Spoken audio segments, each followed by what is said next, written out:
सीता के सकल देखी जखथी जनकरिषि। अब सीता रहती कुमारी गे माई।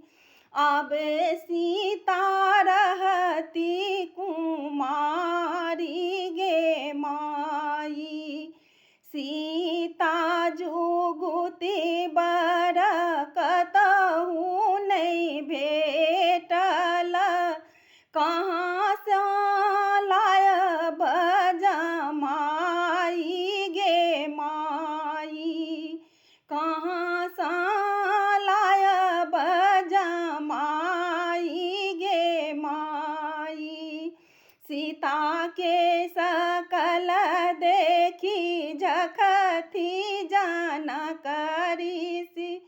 अब सीता रहती कुमारी गे माई। अबुयो वशिष्ठ मुनि दिनमा उचारू। सीता के लगन भेले उताहुल गे माई। सीता के लगन भेले उताहुल गे माई।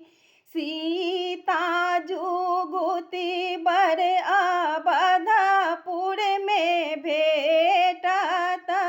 ओतहि से लायब जमाई गे माई।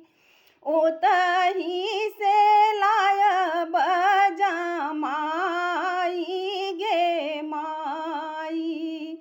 राजा दशरथ के चार बालक छनि।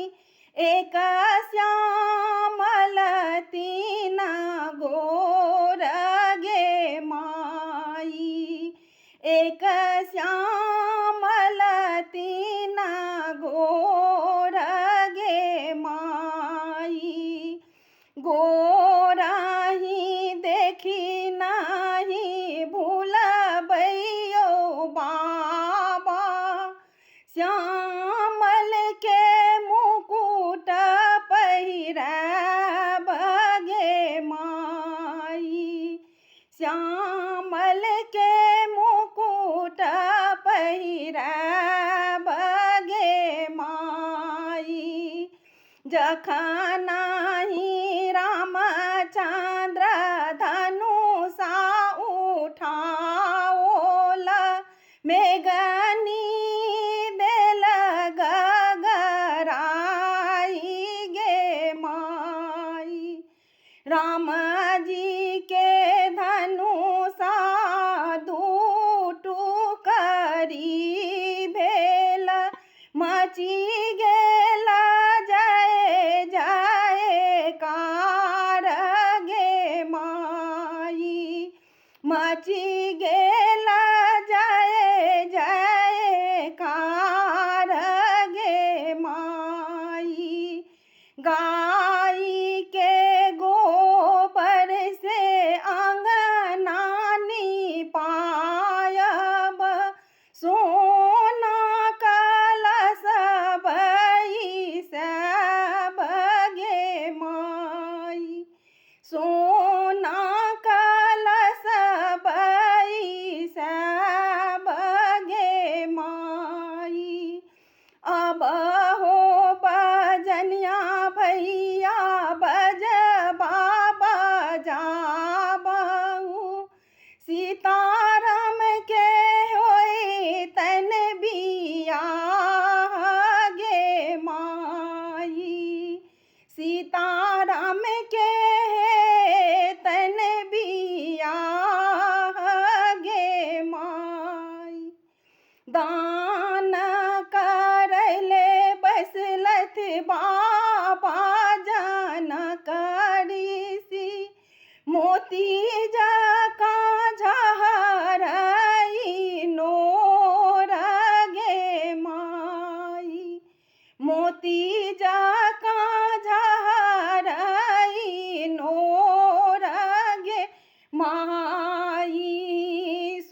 रस्ते